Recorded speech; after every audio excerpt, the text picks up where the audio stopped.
अश्विन नवरात्र यानी शारदीय नवरात्र का हिंदू धर्म में विशेष महत्व माना जाता है। इस दौरान मां अम्बे की विधि विधान पूजा की जाती है और भक्तजन सुबह शाम अपने घर में माता रानी की आरती करते हैं। इन 9 दिनों में देवी के विभिन्न स्वरूपों की कथा और उपासना की जाती है। तो चलिए आज की नवरात्रि व्रत कथा पढ़ते हैं। प्राचीन काल में किसी नगर में पीतक नाम का एक ब्राह्मण रहता था, जो माँ दुर्गा का बड़ा भक्त था। उसकी एक सुंदर कन्या थी जिसका नाम सुमति था। सुमति के पिता रोजाना जब माँ दुर्गा की पूजा करके घर आया करते थे, तब उनकी बेटी सुमति वहाँ उपस्थित रहती थी।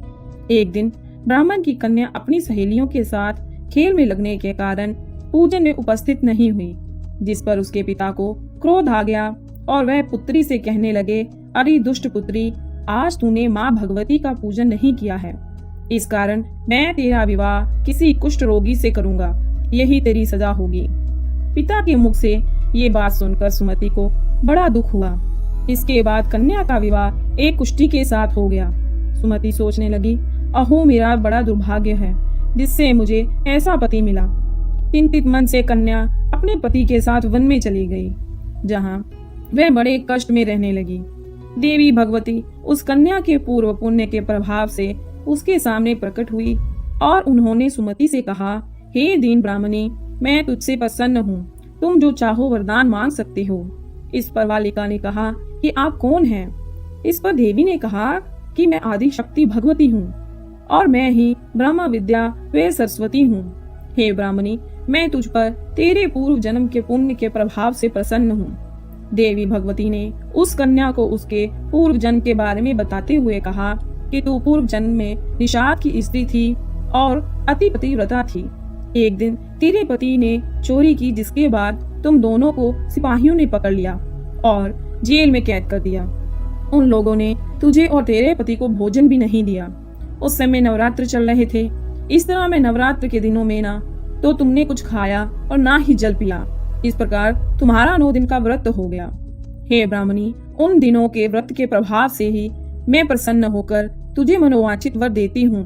तुम्हारी जो इच्छा हो सो मांगो। तब कन्या ने माता से अपने पति का कोढ़ रोग दूर करने की प्रार्थना की।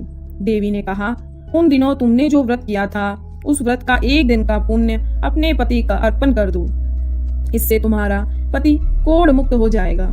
लड़की ने ठीक वैसे ही किया, जिसकी वजह से उसका पति बिल्कुल ठीक हो गया। वह ब्राह्मणी पति को ठीक होते देख देवी की स्तुति करने लगी। हे दुर्गे, आप दुर्गति को दूर करने वाली, तीनों लोकों का संताप हरने वाली, मनोवांछित वर देने वाली और दुष्टों का नाश करने वाली जगत माता हो। हे अम्बे, मेरे पिता ने मुझे कुष्ठी मनुष्य के साथ विवाह कर घर से निकाल दिया था। मैं तभी से जंगल में भटक रही हूँ। आपने मेरा इस विपदा में उद्धार किया है। हे देवी, मैं आपको प्रणाम करती हूँ, मेरी रक्षा करो। उस ब्राह्मणी की ऐसी स्तुति सुन देवी ने ब्राह्मणी से कहा, तेरे उदाल्य नामक अति बुद्धिमान, धनवान, कीर्तिवान पुत्र शीघ्र उत्पन्न होगा। देवी ने फिर से ब्राह्मणी से कुछ मांगने के लिए कहा। सुमति ने कहा कि हे भगवती दुर्गे, कृपया कर मुझे नवरात्र व्रत की विधि और उसके फल का विस्तार से वर्णन करें। तब माता दुर्गा कहती है कि अश्विन महीने की शुक्ल पक्ष की प्रतिपदा तिथि से लेकर 9 दिन तक विधि पूर्वक व्रत करना चाहिए। यदि दिन भर व्रत न कर सके तो एक समय भोजन करके भी व्रत किया जा सकता है। नवरात्रि के पहले दिन व्रत का संकल्प लिया जाता है और शुभ मुहूर्त में घट स्थापना की जाती है और वाटिका बनाकर उसको प्रतिदिन जल से सींचना होता है।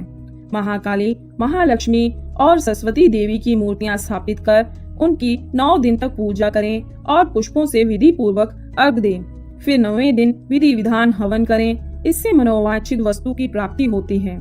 इस विधि के अनुसार जो व्यक्ति व्रत करता है, उसकी सारी मनोकामनाएं पूरी हो जाती हैं।